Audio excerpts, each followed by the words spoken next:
Hello அஸ்ஸலாமு அலைக்கும் friends, Shahana cooking சேனல்லேருந்து பேசுகிறேன். வீடியோக்குள்ளே போகிறதுக்கு முன்னால் ஒரு அன்பான ரிக்வெஸ்ட் உங்களுக்குலாம். சேனலை சப்ஸ்கிரைப் பண்ணிக்கோங்க, மறக்காமல் பெல் ஐக்கானையும் கிளிக் பண்ணிக்கோங்க.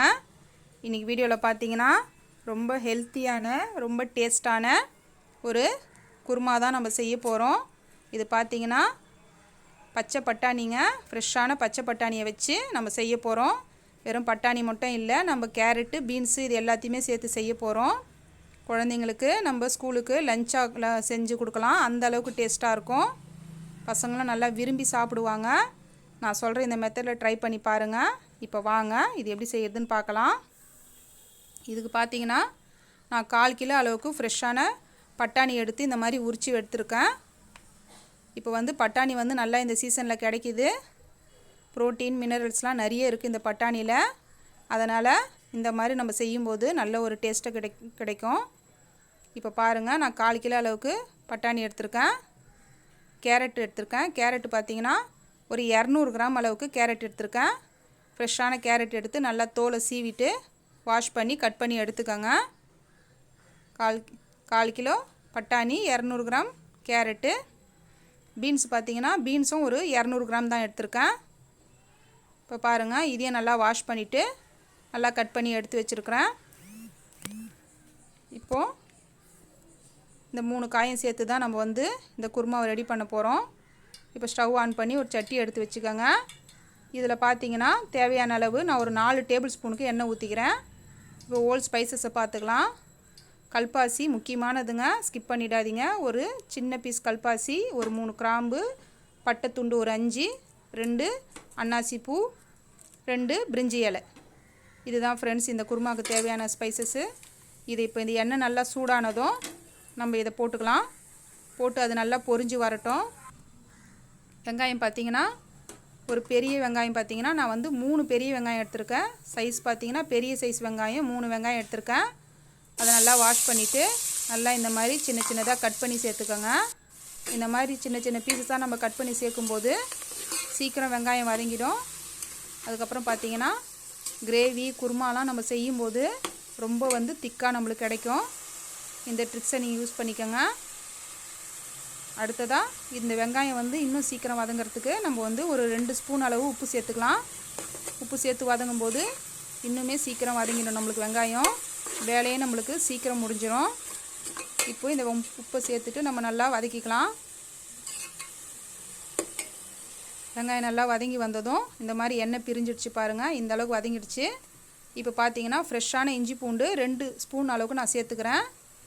ஃப்ரிட்ஜில் அரைச்சி வச்சு இந்த இஞ்சி பூண்டு பேஸ்ட்லாம் இருந்தால் அதெல்லாம் சேர்க்காதீங்க. இந்த குருமாலாம் செய்யும்போது நம்ம ஃப்ரெஷ்ஷாக அரைச்சி போடும்போது நம்ம கறி குழம்புல எந்த டேஸ்ட்டு கிடைக்குதோ அதே அளவுக்கு டேஸ்ட்டு நம்ம குருமாவில் கிடைக்கும்.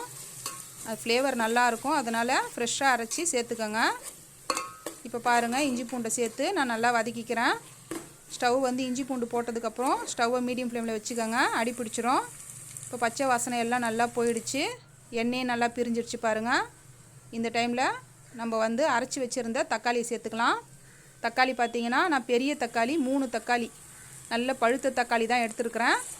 அதை நல்லா வாஷ் பண்ணிவிட்டு கெட்டி பகுதியெல்லாம் எடுத்துகிட்டு ஜாருக்கு மாற்றி நல்லா பேஸ்ட்டாக இந்த மாதிரி அரைச்சி சேர்த்துக்கோங்க. இதுவும் நல்லா அரைச்சி நம்ம சேர்க்கும்போது பசங்கள்லாம் தூக்கி போட மாட்டாங்க தக்காளியெல்லாம்.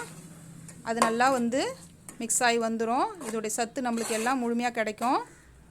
அடுத்தது நம்மளுக்கு குருமாவுடைய கலர் நல்ல ரெட்டிஷாக கிடைக்கும்.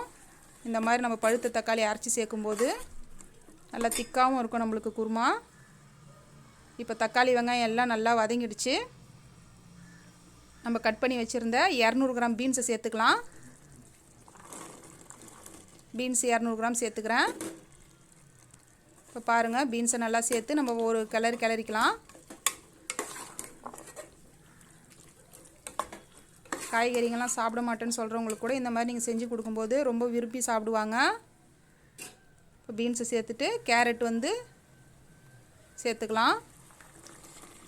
கேரட்டும் நான் ஒரு 200 கிராமுக்கு சேர்த்துக்கிறேன். அதையும் நல்லா இந்த மாதிரி ஃப்ரெஷ்ஷாக நம்ம காய்கறிகளை எடுத்து சேர்க்கும்போது குருமா ரொம்ப டேஸ்ட்டாக கிடைக்கும். இப்போ கேரட்டை சேர்த்துட்டு 1/4 கிலோ அளவு ஃப்ரெஷ்ஷான பட்டாணி சேர்த்துப்போம். பட்டாணியும் சேர்த்துட்டு நல்லா மிக்ஸ் பண்ணி எல்லாத்தையும் நல்லா வதக்கி விடுங்க. ஸ்டவ் வந்து மீடியம் ஃப்ளேம்லேயே வச்சுக்கோங்க. அடி பிடிக்காத அளவுக்கு பார்த்து பொறுமையாக வதக்கிக்கோங்க. நம்ம அவசரப்பட்டு ஸ்டவ்வெல்லாம் ஸ்பீடாக வச்சோம்னா சீக்கிரம் அடி பிடிச்சிரும். மீடியம் ஃப்ளேமில் வச்சு காயை நல்லா வதக்கிக்கோங்க. இப்போ ஒரே ஒரு பச்சை மிளகாவை நல்லா வாஷ் பண்ணிவிட்டு கீரி சேர்த்துக்கிறேன். ஃப்ரெஷ்ஷான புதினா ஒரு கைப்பிடி, ஃப்ரெஷ்ஷான கொத்தமல்லி ஒரு கைப்பிடி சேர்த்துக்கிறேன். புதினாலாம் நம்ம வந்து இந்த மாதிரி ஃப்ரெஷ்ஷாக போடும்போது குருமா டேஸ்ட்டு வந்து ரொம்ப டேஸ்ட்டாக இருக்கும். அதோடய ஃப்ளேவர் பார்த்திங்கன்னா அந்தளவுக்கு நல்லாயிருக்கும். இப்போ வந்து இந்த புதினா கொத்தமல்லியை சேர்த்து நல்லா நம்ம ஒரு நிமிஷத்துக்கு வதக்கிக்கலாம். மிளகாய்த்தூள் பார்த்திங்கன்னா நான் குழம்பு மிளகாய்த்தூள் தான் சேர்த்துக்கிறேன். இதுக்கு பார்த்திங்கன்னா நான் 1 டேபிள் ஸ்பூன் அளவுக்கு சேர்த்துக்கிறேன். ஸ்பூனில் 2 ஸ்பூன் அளவுக்கு தனி மிளகாய்த்தூள் சேர்த்துக்கிறேன்.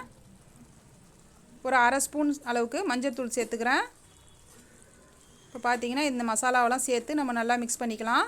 நான் குழம்பு மிளகாய்த்தூள் வீட்டிலே அரைக்கிறதுங்க. நான் எல்லா மசாலாவும் சேர்த்து அரைக்கிறேன். இதனால் நான் மல்லித்தூள்லாம் தனியாக சேர்க்கறது இல்லை. இப்போ பாருங்கள், நம்ம இந்த அளவுக்கு மிளகாத்தூள்லாம் உங்கள் காரத்துக்கு தகுந்த மாதிரி நீங்கள் சேர்த்துக்கோங்க. இப்போது இந்த காய் நல்லா வதங்கினதும் ஒரு 2 கப் அளவுக்கு நான் தண்ணி ஊற்றிக்கிறேன். தண்ணி பார்த்து ஊற்றிக்கோங்க, ரொம்ப அதிகமாக ஊற்றிடாதீங்க. குருமாலாம் வந்து கொஞ்சம் திக்காக இருந்தால் தான் நல்லாயிருக்கும். தண்ணி ஒரு 2 கப்பால் ஊற்றிக்கலாம். மிளகாத்தூள்லாம் பார்த்திங்கன்னா நம்ம கேரட்லாம் சேர்க்கறதுனால ஒரு இனிப்பு சுவையோடு இருக்கும். கொஞ்சம் வந்து அதிகமாக நம்ம காரம் சேர்க்கும்போது குருமா வந்து ரொம்ப டேஸ்ட்டாக கிடைக்கும். உங்களுக்கு தகுந்த மாதிரி நீங்கள் காரம் சேர்த்துக்கோங்க. இப்போ வந்து ஒரு பிளேட்டை போட்டு மூடி நான் ஒரு 10 நிமிஷத்துக்கு மீடியம் ஃப்ளேமில் வச்சு வேக வச்சுட்டேன். இப்போ பாருங்கள், இந்த அளவுக்கு நம்மளுக்கு காய்ங்கெல்லாம் வெந்திருக்கு. இப்போ பார்த்திங்கன்னா நல்லா வந்து காய் வெந்து கொதித்து எண்ணெயெல்லாம் பிரிஞ்சிருச்சு. இந்த ஸ்டேஜில் பார்த்திங்கன்னா நான் ஒரு அரை முடி தேங்காய்க்கு எடுத்திருக்கேன். அந்த அரை முடி தேங்காவை நல்லா சின்ன சின்ன பீசஸாக கட் பண்ணி ஒரு ஸ்பூன் சோம்பு போட்டிருக்கேன். ஒரு ஸ்பூன் கசகசா, ஒரு 10 முந்திரியை நல்லா உடச்சி சேர்த்துக்கோங்க. இந்த மாதிரி நம்ம வந்து இந்த தேங்காயில் வந்து கசகசா, முந்திரி, சோம்பு இது 3த்தையும் நம்ம சேர்த்து ஒரு அரை மூடிக்கு நம்ம நல்லா அரைச்சி எடுத்துகிட்டு வந்துடலாம். அதை நான் வீடியோவில் காட்டல, நான் அதனால் உங்களுக்கு சொல்லிடுறேன். இந்த மாதிரி அரைச்சி சேர்க்கும்போது குருமா வந்து ஹோட்டலில் கிடைக்கிறத விட ரொம்ப டேஸ்ட்டாக நம்மளுக்கு வீட்டில் ரெடி பண்ணிடலாம். இப்போ பாருங்கள், ஒரு 2 நிமிஷம் மட்டும் தேங்காய் ஊற்றிட்டு நம்ம வந்து இந்த அளவுக்கு கொதிக்க வச்சு எடுத்துக்கலாம். ஒரு பிளேட்டை போட்டு மூடிக்கோங்க. ஒரு 2 நிமிஷம் மட்டும் கொதித்து வரட்டும். இப்போ பாருங்கள், இன்னும் நம்ம தேங்காய்லாம் ஊற்றுனதுனால இன்னும் நம்மளுக்கு திக்காக நம்மளுக்கு குருமா ரெடியாக இருக்குது பாருங்கள். அந்த அளவுக்கு வாசனையாக இருக்குது ஃப்ரெண்ட்ஸ். இப்போ பார்த்தீங்கன்னா நான் வந்து ஒரு முட்டை பார்த்திங்கன்னா ஒரு 6 முட்டைக்கு எடுத்திருக்கேன். அதை நல்லா வந்து வேக வச்சு இந்த மாதிரி கீரி எடுத்துக்கோங்க. முட்டை வந்து வேணும்னா நீங்கள் போட்டுக்கோங்க, முட்டை வேணான்னா நீங்கள் ஸ்கிப் பண்ணிக்கோங்க. அப்படியே கூட நம்ம அதை சாப்பிட்லாம். முட்டையை இந்த மாதிரி கீரி சேர்க்கும்போது அந்த குருமாவில் இருக்கிற மசாலா எல்லாம் இதில் இறங்கி நல்ல ஒரு டேஸ்ட்டை கொடுக்கும். அதனால் நான் கீரி சேர்த்துக்கிறேன். நம்ம இறக்கும்போது ஃபைனலாக போட்டுட்டு ஒரு நிமிஷத்தில் இறக்கிக்கலாம். இப்போ பாருங்கள், நான் ஸ்டவ் ஆஃப் பண்ணிட்டேன். இப்போ வேறு ஒரு பாத்திரத்துக்கு நான் மாற்றிட்டேன் குருமாவை. பார்க்கும்போது எந்த அளவுக்கு கலர்ஃபுல்லாக இருக்குது பாருங்கள். நான் எந்த கரம் மசாலா பொடியும் எந்த ஒரு கறி மசாலா தூளையும் நான் சேர்க்கலை. நம்ம வீட்டில் யூஸ் பண்ணுற பொருளுங்களை வச்சு இந்த அளவுக்கு நம்மளுக்கு சுவையான குருமா நம்ம ரெடி பண்ணிட்டோம். இது ஒயிட் ரைஸுன்னு இல்லைங்க, சப்பாத்தி, தோசை, இட்லி, ஆப்பம் எல்லாத்துக்குமே நம்ம வச்சு சாப்பிட்லாம். டேஸ்ட் அந்த அளவுக்கு இருக்கும் ஃப்ரெண்ட்ஸ். நீங்கள் ஒரு தடவை செஞ்சு பார்த்தீங்கன்னா இதோடைய டேஸ்ட்டு நீங்கள் மறக்க மாட்டீங்க. இந்த வீடியோ உங்களுக்கு பிடிச்சிருந்தால் லைக் பண்ணுங்கள், ஷேர் பண்ணுங்கள், மறக்காமல் சப்ஸ்கிரைப் பண்ணுங்கள்.